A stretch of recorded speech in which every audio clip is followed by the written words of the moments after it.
Alase Nimi ẹ kú dédé àsìkò yìí o ẹ̀yin tèmi nílé lóko ṣé dáadáa ni mo bá yín torí dáadáa lèmi náà wà nínú ilé ìdáná mi ẹ mọ̀ bí mo ṣe máa ń ṣe mi ò kí n like máa waste time yìí jù fried rice fried rice àwọn twist kankan tí máa ń mú wá fún yín náà ni mo ti fẹ́ wá show yín bẹ́ ṣe máa ṣe fried rice yín tí ò ní tètè máa yọ̀ níjọ́ kejì tẹ́lẹ̀ fi sílẹ̀ nínú fridge fún 3 to 5 days pàápàá. Yes, I can guarantee that.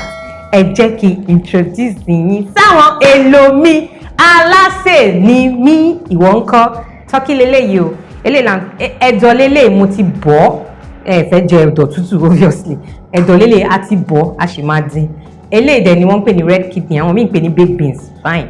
Àwọn seasoning mi lélẹ́yìí látòrí paprika powder, iyọ̀, Cameroon pepper, curry lélẹ́yìí and green peas lele ni thyme ni adun ọbẹ̀ seasoning ni green beans ni green ball pepper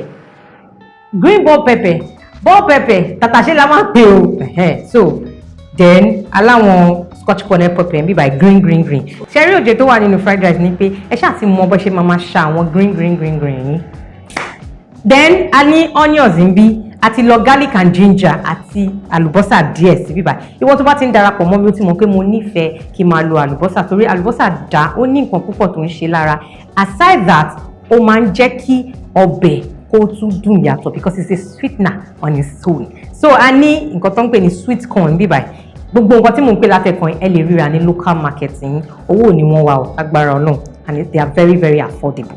Then carrot wa lele, of course there's no fried rice without carrot. Àwọn gbogbo kini food toppings and colorful. Then ọba gbogbo oúnjẹ ta fẹ́ sè fried rice. Ẹ ṣáà ti rí ìrẹsì wa lele. Ẹ jẹ́ kí n bẹ̀rẹ̀.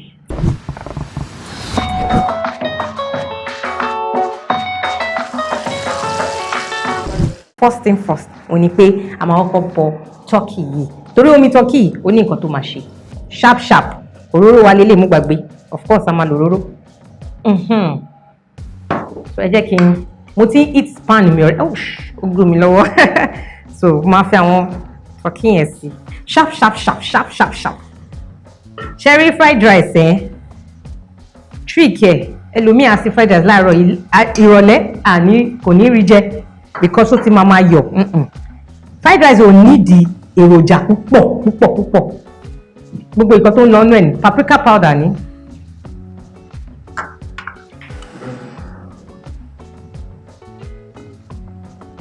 Paprika powder ní seasoning wa lele seasoning wa ní máa sọ fún yẹn máa kọ́kọ́ bu seasoning sínú anything tẹ́ bá ń ṣe kẹ́ tó fi iyọ̀ sí because àwọn seasoning náà wọ́n máa ń èròjà iyọ̀ máa ń wà ńbẹ̀ so ìgbà míì tẹ́ bá ti taste tẹ́ bá ti pé ó ti wà okay ẹ lè fi you can add little or no salt at all so seasoning wa nìyẹn paprika powder mi ò fẹ́ gbọ̀n tán kí ló dé no waste o. It's just for taste. I then need the sauce. Kékeré, Isebe, kínkínní. Mo máa dà gbogbo garlic, ginger and onion paste yẹn. Mo máa dà sí báyìí. Eléyìí ni láti lè marry dáadáa. Kó fẹ́ra wọn tónítóní. And ginger and garlic, oh wow. Ó ní iṣẹ́ tó ń ṣe lára àti wípé taste ẹ̀ ó máa ń yàtọ̀ nínú nǹkan tẹ́ bá fi sè òun lélẹ̀ mo tún ti add àlùbọ́sà díẹ̀ sí máa wá rọra fi thyme ẹ ti rí thyme lélẹ̀ máa rọra fi thyme sí gbogbo nǹkan tí fried rice ò like ni pé fine ó ní èròjà púpọ̀ lára àmọ́ kò tún gbọ́dọ̀ pọ̀ jù bí pé mo fẹ́ ya thyme kí wọ́n á ya gbogbo thyme gbogbo ẹ̀wọ̀n tún wò sí ni so that gbogbo à lè marry wọ́n á dẹ̀ lè cook dáadáa then curry lélẹ̀ cherry fried rice secret ẹ lẹ́yìn pé ẹ ṣe àṣàyàn àwọn green kìíní yín gbogbo ẹ̀ green secret fried rice tó máa ń jẹ́ kó dà pé greenish yellowish àbí kìíní kan tó máa ń sọ pé fried rice ní eléyìí òun ni curry so èmi a máa fi curry a máa fi bọ ẹran whichever protein that you like kò bá jẹ́ meat ni kò bá jẹ́ turkey kò bá jẹ́ chicken anything ẹ season ẹ báyìí and mo ti máa ń sọ fún yín pé tẹ́ bá season oúnjẹ yín then mo máa fi kíní sí just for flavour fried rice tèmi mi like kó má máa ta kò ń ṣe kó máa ta ó máa but kọ́ra máa jẹ́ kí wọ́n máa yẹ́rí òun lélẹ̀ mo lè má gé mo dẹ̀ lè gé but just rodo ẹ fi bọ turkey yín that's all mo máa filẹ̀ máa cover díẹ̀ kó sun omi díẹ̀ jáde ká tó háàdì omi mọ́ tí mo ṣe fi gbogbo ẹ sí màá bò díẹ̀ for some minutes bóyá bí 5 to 8 minutes so that a lè sun omi ẹ̀ jáde màá wá háàdì omi mọ́ torí a máa nídìí omi ẹ̀ ẹ̀kan ẹ má bínú mo gbàgbé spring onions cherry spring onions yìí yẹn tẹ bá fẹ́ mu òjì ẹ má yẹ kó pọ̀ jù rárá nínú fried rice yín ó máa ń jẹ́ kí fried rice tètè yọ Alase Nimi ló sọ bẹ́ẹ̀ ó máa ń jẹ́ kí fried rice ṣe kí ni kó tètè yọ so wọ̀ntúnwọ̀nsì ni you can do away with it provided ẹ bá ti ní kíní àmọ́ fún taste àti flavour ẹ kò rọra ní díẹ̀ àmọ́ ṣé wá rí pàtì díẹ̀ yìí ní kẹ́ dín ṣe rí òkè yìí fún garnishing ṣó ti yẹ yẹn má lọ dín gbogbo ẹ̀ pọ̀ ló máa jẹ́ kó tètè yọ mo tún ti fún yín ní òjé kan nìyẹn ní báyìí ẹ jẹ́ kí n bẹ̀rẹ̀ kí n ṣe carrot mi.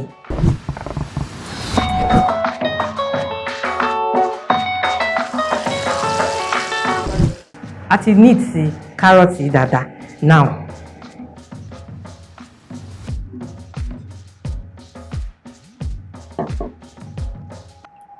tẹ́ bá ṣe báyìí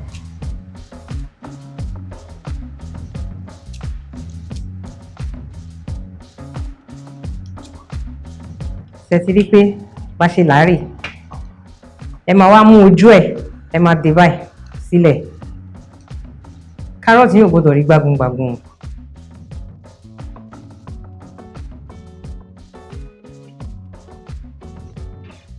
tọ́kì yẹn ti sun omi jáde máa wá bu omi mọ́ because mo need omi yẹn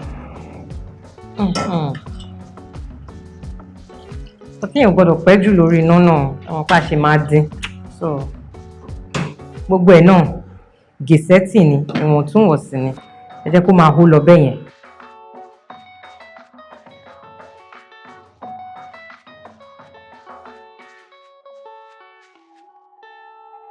so carrot wa láti rọra neatly diced yìí ṣó ti yé yín báyẹn so mo sọ fún yín pé eléyìí ló máa ń fine fún ìdí ẹ̀ ló máa ń fine fún pé ká fry òkè yìí fún toppings ni so máa rọra máa dice gbogbo ẹ̀ pọ̀ but máa separate ẹ̀.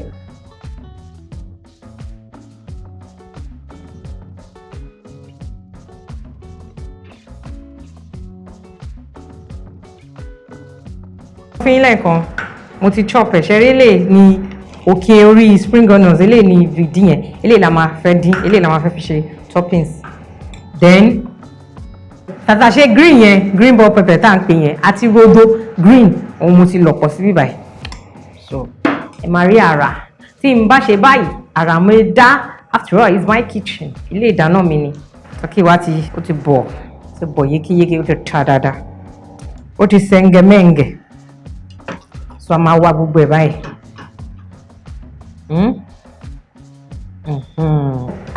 sí Alase Nimi tẹ bá ti ń bá mi lọ ẹ mọ̀ pé in total fast fun and beautiful la máa ń ṣe ń bí báyìí so báyìí ó ti máa lọ sieve omi ẹran yẹn máa ti bòróró ní báyìí máa bòróró sórí iná á máa heat lọ la máa fi sáré dín turkey wa.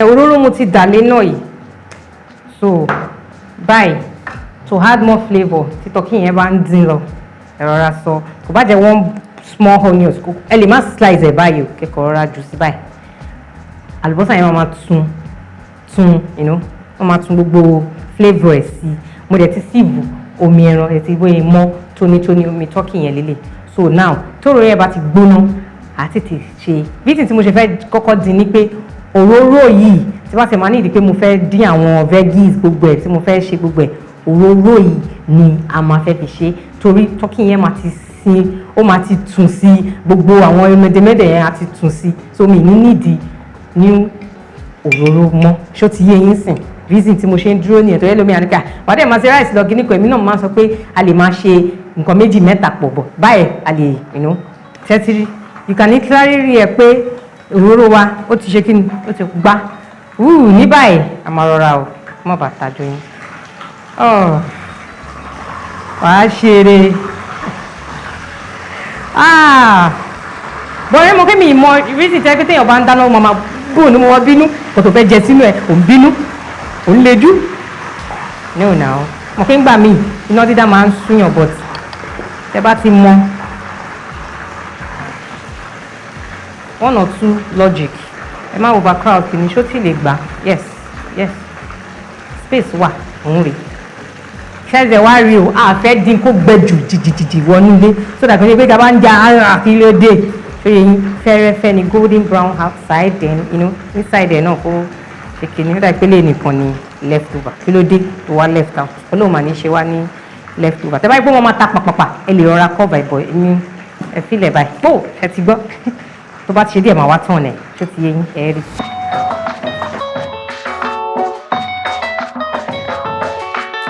ṣé ti rí nǹkan tẹ́ fẹ́ achieve lélẹ̀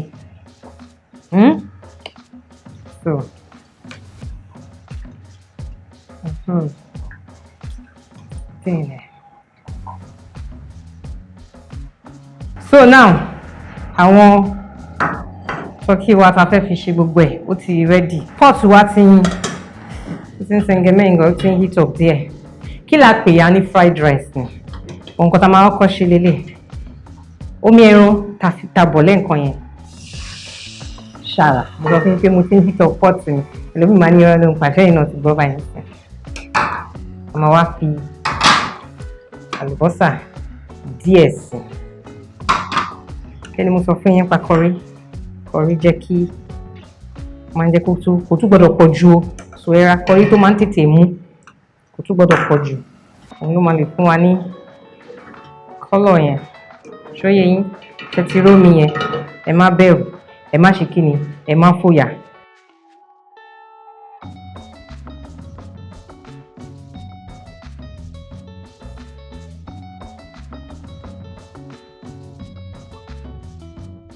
so ẹ máa yí máa yí bíi sí ẹ̀rìn so ẹ ti rí báyìí ẹ fẹ́ jẹ́ kó di tíntínní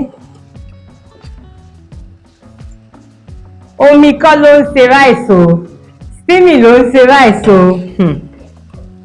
ẹ má lọ ya mi lù o torí ẹ fẹ́ jẹ́ kí fried rice yín kó look so appealing lójú.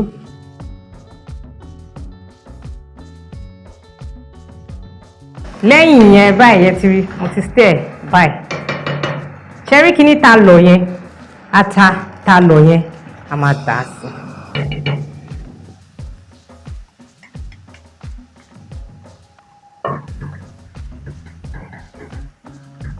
ṣe ti rí báyìí mi ì ní ìdí omi púpọ̀ nínú ẹ̀ meanwhile a máa add omi díẹ̀ sí so that a lè fi sè ráìsì yín tó bá wà níbí báyìí nínú pot level up díẹ̀ náà ni kí omi yẹn kó fi pọ̀ jù lọ so that kò ní lọ jimi kò ní wà sọ́gì báwọn olóyìnbó ṣe máa ń pè ṣe ti rí báyìí so ẹ tí màá rí kọ́lọ̀ yẹn fẹ́ kó level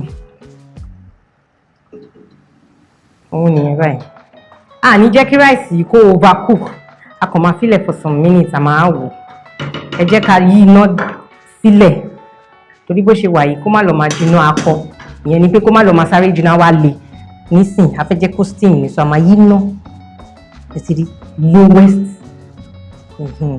òun nìyẹn so a bá máa fi ṣetán ẹ jẹ́ sáré clear bíbáyìí a máa padà wá wò within some minutes.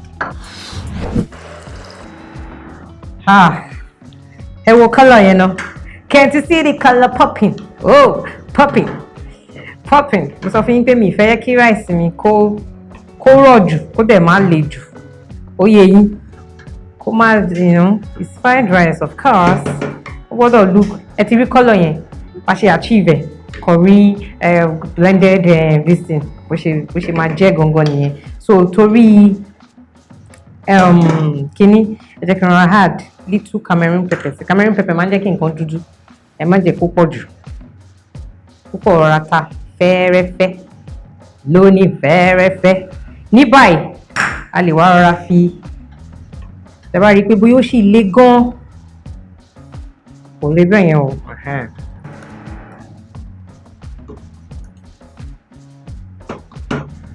kí rẹ́sì yẹn tó máa jẹ́ mọ́ kí green peas ó máa ń le gan so ẹ̀ ń wọ́n sí àwọn èyí tó máa ń le gan yẹn ẹ̀ ń wọ́n sí ẹ̀ ní láti dín òun. Àbẹ́ ọ̀rá fi little salty wọ́n ti wá give it a little stir. A ṣe kí ni a cover báyìí. So now tó bá ti ṣe díẹ̀ màá sọ torí pé mo fẹ́ máa dín àwọn èròjà yẹn òun náà dẹ̀rẹ̀ tá a bá ṣe ń dín náà ó máa jiná but right now mo ṣì taste ẹ̀ mo rí pé ó sì le díẹ̀ ni o kò ṣe pé kò ṣe jẹ but fún àwọn èèyàn mi dẹ́gbẹ́ mo pẹ́ mọ́ láìsí ti le jù kínní kan meanwhile fried rice yóò gbọ́dọ̀ wà sọ́ọ̀gì kò dẹ̀ gbọ́dọ̀ máa rọ̀ so a fẹ́ balance ẹ̀ ni ẹ̀rọra máa rọra cook ẹ lọ díẹ̀díẹ̀ on a very low heat ṣẹ̀ṣà rí inú abẹ́ ẹ̀ pé kò pọ̀ rárá. Nísìnyí mo ti wá bu ṣẹ́rí òróró tí mo fi dín tọ́kì yẹn máa rọra bu díẹ̀ báyìí tẹ́tírí máa fi coat ẹ̀ bẹ́ẹ̀ yẹn a fẹ́ bẹ̀rẹ̀ sí ní máa fry àwọn veggies wa èyí tó máa kọ́kọ́ wọnú ẹ̀ òun ni ẹ̀dọ̀ ẹ fẹ́ ṣàbẹ̀yàn ní ẹ̀dọ̀ bíbọ̀ ẹ̀dọ̀ tí ò jiná nínú fried rice no don't do that. Ẹ̀dẹ̀ má jẹ́ kó òróró yín pọ̀ jù reason tí mo máa jẹ́ kó òróró díẹ̀ ṣe bíbá ìtorí mi ò fi òróró sí rice yẹn òróró tọ́kì yẹn ni ó sì fi ń ṣe lọ fried rice yìí náà gbọ́dọ̀ máa ṣe mẹ̀dẹ̀mẹ̀dẹ̀ gbogbo kíní mẹ̀dẹ̀mẹ̀dẹ̀ tó bá ti ń pọ̀ jù òun ló máa ń jẹ́ kó tètè yọ̀ kò dẹ̀ ń ṣe pé òun ló ń jẹ́ kó saint bẹ́ẹ̀ bá tó bá pẹ̀ wá nínú kitchen pẹ̀lú mi báyìí sí bẹ́ẹ̀ ẹ wà pẹ̀lú mi báyìí fẹ́ ti máa gbóòórùn pé yes fried rice ti ó ti zẹ́ngẹ̀mẹ́ngẹ̀. Oh, kindly subscribe nísìnyí òróró mi ti gbóná ẹ̀rí kan tó dé tó fi ń ta nígbẹ́ mọ̀ pé a ti fi dín nǹkan tẹ́lẹ̀ so màá add little onion sí pámpám a máa wá gbé ẹ̀dọ̀ la máa kọ́kọ́ dín òun ni òróró wa ti tẹ́tìrí a ti bọ̀ ọ́ ọ̀nà lóòyì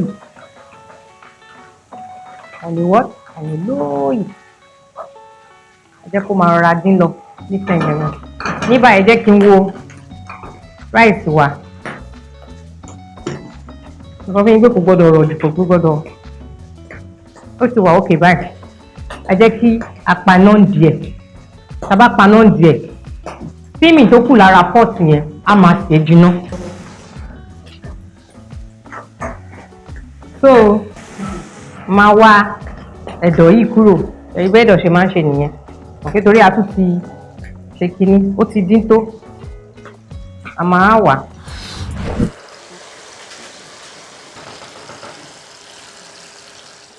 báyìí a máa kárọ̀tì wa máa wọnú ẹ̀ gbogbo nǹkan wa sharp ní báyìí gbọ́dọ̀ jẹ́ sharp.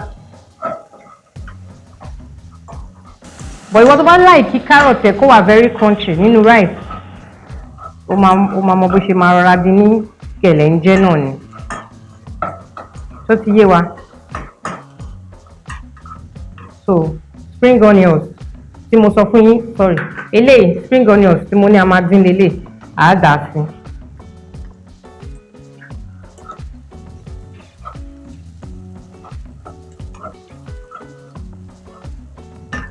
àrọ̀ra mú baked beans díẹ̀ àrọ̀ra fi sí báyìí àmú kíní wa padà ẹ̀dọ̀ wa àádá sí àwa mú seasoning kékeré àfi seasoning ẹ̀ àmú green pea wa bí lè ṣe rí leléyìí òun la gé báyìí àádá sí. So a máa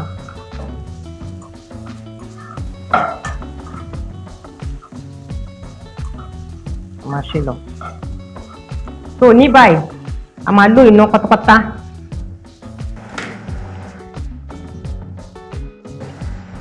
so báyìí tó ti yé yín báyìí so ní báyìí rice wa a máa fi a máa bù cherry rice wà báyìí bó ṣe dúró a máa bù mọ́ ní díẹ̀díẹ̀ láti lè stir together.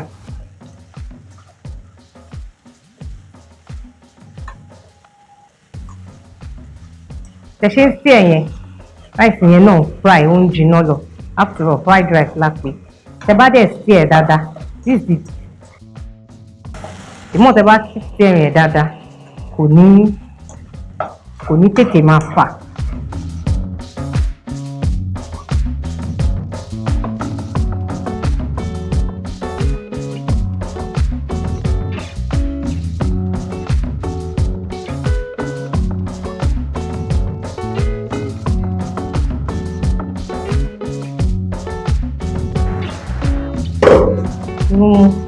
Really.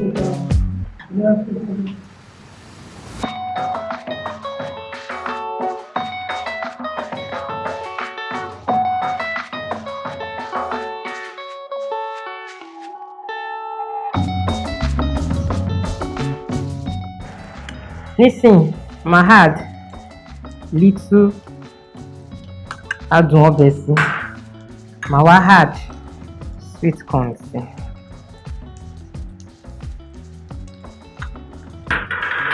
I'ma fry it. Look at that color.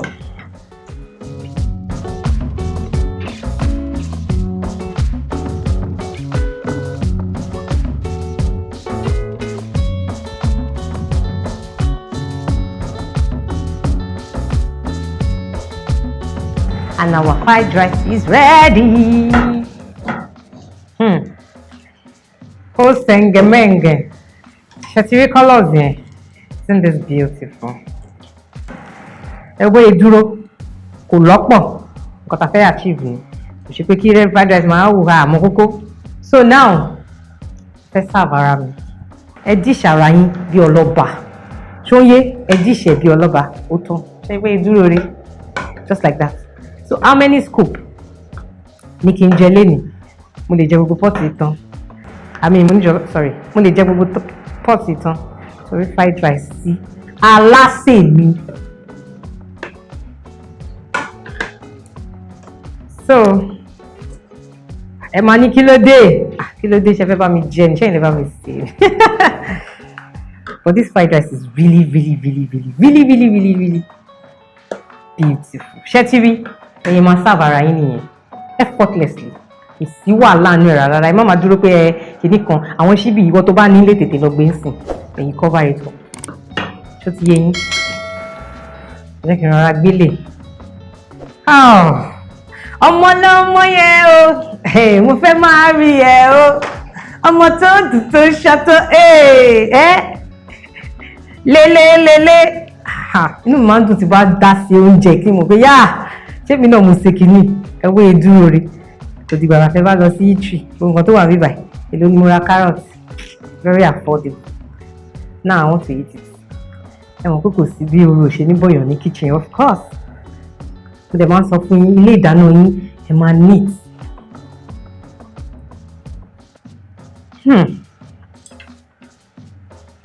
Ọmọ tán oúnjẹ yìí òun ló ń pè ní òdèbẹ̀dèbẹ̀.